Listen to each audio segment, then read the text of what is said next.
सर्दी के दिनों में ये मिर्ची बड़ा बहुत अच्छा लगता है कि हम आज मिर्ची बड़ा बना रहे हैं। खाने में बहुत टेस्टी है।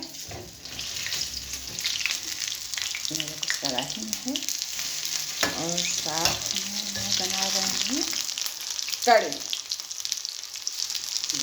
एक मेरा चावल कड़ी चावल और मिर्ची बड़ा बना रही हूँ। बहुत स्वादिष्ट लगता है। सर्दी के दिन में बहुत अच्छा लगता है मिर्ची बड़ा।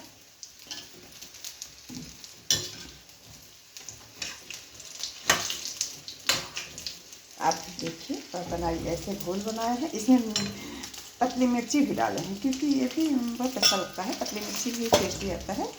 और ये मैं आलू की चिप्स काटी हूँ। इसमें एक और मिर्ची पड़ा हुआ है, देखिए। चलो आप लोग भी बनाइएगा।